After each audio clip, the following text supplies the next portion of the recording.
Welcome back to the channel smart stock insight. तो हम बात कर लेते हैं निफ्टी, बैंक निफ्टी और सेंसेक्स के बारे में। तो पिछली वीडियो में जो मैंने बात करी थी कि निफ्टी के बारे में और जो इंट्राडे प्लान दिया था, देखो बिल्कुल उसी हिसाब से चला है। मैंने कहा था कि भाई इसके बीच में अगर कहीं ओपनिंग होती है, प्राइस जो ऊपर का लेवल दिया था 24,800 और नीचे का लेवल 24,625, इसके 600, इसके बीच में कहीं भी ओपनिंग होती है तो ट्रैपिंग ज़्यादा रहेगी। चाहे निफ्टी का एक्सपायरी है, बट इसके बीच में ट्रैपिंग ज़्यादा रहेगी। और अगर 1 आवर में ऊपर या नीचे का प्राइस अच्छे से ब्रेक करता है तो ही हमें सेलिंग या बाइंग में एंट्री करनी है, अदरवाइज ऑप्शन सेलर्स का मार्केट रहेगा। और मंगलवार के दिन देखो पूरी की पूरी ट्रैपिंग रही और प्राइस ना ऊपर गया ना नीचे गया, और सिर्फ ऑप्शन सेलर्स ने कमाया, बायर्स और फ्यूचर ट्रेडर्स ने कुछ भी नहीं कमाया। सेम चीज़ बैंक निफ्टी के साथ ही उल्टा, बैंक निफ्टी तो थोड़ा पॉजिटिव ही रहा हो और पॉजिटिव नोट पे क्लोज किया है। इसके लिए मैंने कहा ही था कि यार इसको भी अगर प्ले ना करें तो ज़्यादा अच्छा रहेगा। ऊपर की साइड तो बिल्कुल नहीं, नीचे की साइड कर सकते हैं, बट देखो यहाँ पे भी कुछ भी नहीं हुआ पूरा दिन, उसने टाइम पास किया, ऑप्शन सेलर्स ने कमाया। सेम चीज़ सेंसेक्स के साथ भी हुई है। सेंसेक्स भी मंगलवार को पूरा दिन कंसोलिडेशन में रहा। तो अब बात कर लेते हैं कि इंट्राडे में अब बुधवार को क्या प्लानिंग की जा सकती है और कैसे आगे प्ले किया जाएगा। तो देखो 15 मिनट के मैं चार्ट ओपन कर देता हूँ। देखो यहाँ पे जो है ना यार, ये एक चैनल बना रहा है, ठीक है। तो मैं पहले चैनल ड्रॉ कर लेता हूँ, फिर मैं आपको दिखाऊंगा कि कैसे ये प्ले हो रहा है। देखो ये तो है चैनल जो कि यहाँ पर बन रहा है, और जो 1 आवर में अगर देखा जाए तो यार देखो ये जो होता है इसे कहते हैं फॉलिंग वेज पैटर्न। ऊपर से सेलिंग अच्छी खासी आ रही है और यहाँ पर आके प्राइस काफ़ी ज़्यादा कंसंट्रेटेड हो रहा है, ठीक है।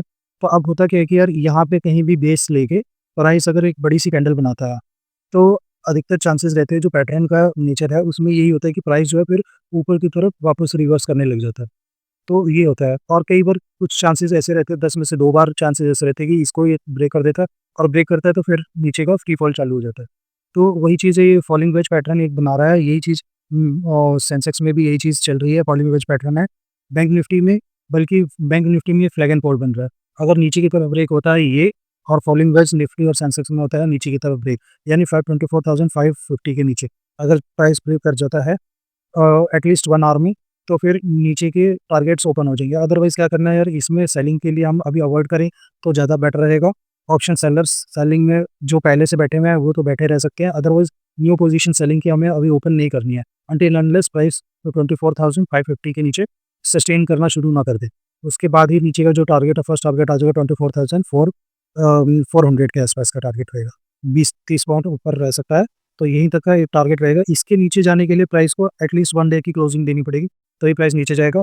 और ऊपर की अगर मैं कहूँ तो यार देखो फॉलोइंग वेज का पैटर्न तो है, बट ऐसा नहीं कि यहाँ से ब्रेकआउट आ गया तो हमने डायरेक्ट बाइंग कर लेंगे। 24,800 के ऊपर प्राइस सस्टेन करने देना है, उसके बाद ये पैटर्न अप्लाई होता है और फिर प्राइस ऊपर की तरफ जाएगा। उसमें भी क्या है कि यार ऊपर में 100 पॉइंट के टारगेट्स आ जाते हैं। 24,900 का फर्स्ट टारगेट रहेगा, 25,000 का राउंड लेवल रहेगा, फिर 150 और 250 का टारगेट रहेगा।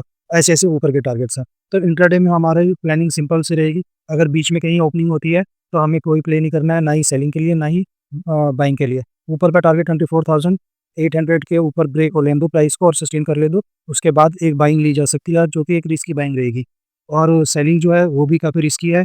अब जो लेवल है 24,550 के नीचे प्राइस सस्टेन होना चाहिए, तो ही नीचे का 100 पॉइंट का टारगेट आ सकता है।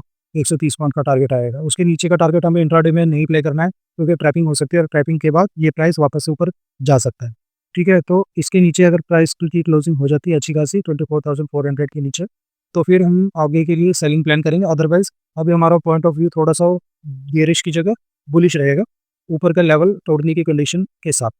तो ये तो बात रही निफ्टी की। अब बात कर रहे थे बैंक निफ्टी की। तो देखिए यार बैंक निफ्टी जो है इसने भी प्राइस इसी तरह से यहाँ पे मेंटेन करके चल रहा है। ये थोड़ा सा पॉजिटिव आउटलुक दे रहा है, बट है तो फिर भी कंसोलिडेशन में। ये जो एरिया है यार, ये ना एक फ्लैग की तरह भी काम कर सकता है। तो हमें अभी फिलहाल के लिए बाइंग अवॉइड करनी है और सेलिंग भी अवॉइड करनी है। सेलिंग का जो लेवल है 24,200 के नीचे ही प्ले होगा मेरे हिसाब से। यार अभी कल के लिए अवॉइड करो, क्योंकि एक आरबीआई की पॉलिसी भी है।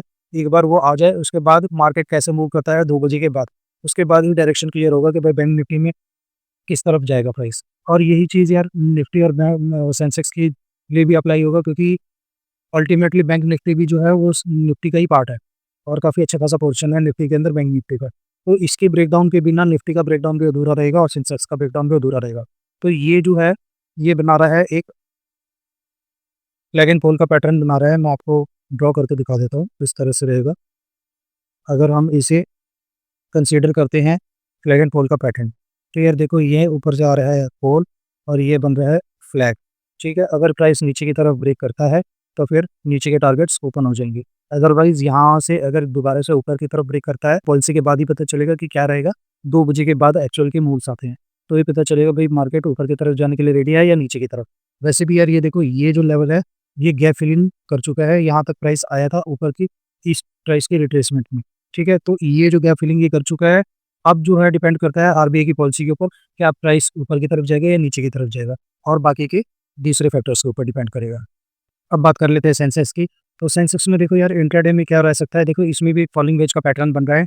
अगर मैं इसको ड्रॉ करके दिखाऊं तो कैसे फॉलिंग वेज का पैटर्न है, ये ऊपर से सेलिंग हुई है और ये यहाँ पे प्राइस ऐसे कंसंट्रेट कर रहा है। ठीक है, ये ट्रायंगल। अब अगर प्राइस ऊपर की तरफ ब्रेकआउट करता है जिसमें भी 80,800 के ऊपर प्राइस सस्टेन होना चाहिए और ये जो लाइन कैंड लाइन आ रही है इसके ऊपर प्राइस सस्टेन होना चाहिए, तो भी प्राइस ऊपर के लेवल ओपन करेगा जिसमें 81,200 का फर्स्ट टारगेट रहेगा। उसके बाद ऊपर के टारगेट रहेंगे 500 समथिंग। ठीक है, तो ये तो रहेगा अगर पॉजिटिव प्ले होता है।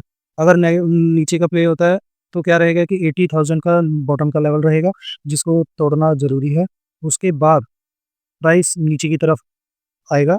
और देखो यार ये जो ट्रायंगल बनाया है, पहले मैं यार इसको हटा दूँ। देखो प्राइस जो है यार ये तो ऑलरेडी ऊपर से धीरे-धीरे स्लाइड कर रहा है। ठीक है, तो नीचे पे एक फॉल भी आ सकता है। ऐसा नहीं है कि यार यहाँ पे प्राइस अटक रहा है तो ज़रूरी होगा कि ऊपर ही जाए। देखो प्राइस वैसे भी इस ट्रेंड लाइन के नीचे जब तक रहता है तब तक हम सेलिंग के लिए ही प्ले करेंगे। ठीक है, उसके बाद अगर इसके ऊपर सस्टेन करना शुरू कर दे तो बाइंग के लिए हम कंसीडर करेंगे, अदरवाइज़ इंट्राडे में भी सेलिंग के लिए कंसीडर करेंगे। नीचे का जो एरिया है 80,200 इसके नीचे अगर 15 मिनट में भी सस्टेन करता है, 200 क्यों 80,000, 80,000 के नीचे अगर सस्टेन करना शुरू कर देगा प्राइस तो 79,800 ये 200 पॉइंट्स का टारगेट रहेगा इंट्राडे के लिए। हो सकता है कि यार यहाँ तक नीचे 500 तक टच करके आ जाए अगर मार्केट थोड़ा बेयरिश रहता है तो। अगर इसकी क्लोजिंग 79,800 के नीचे डेली क्लोजिंग मिलती है तो ही हम नेगेटिव और पॉइंट्स लेंगे, अदरवाइज अभी हम वेट एंड वॉच में रहेंगे कि यार आगे लेवल कैसे ब्रेक करता है।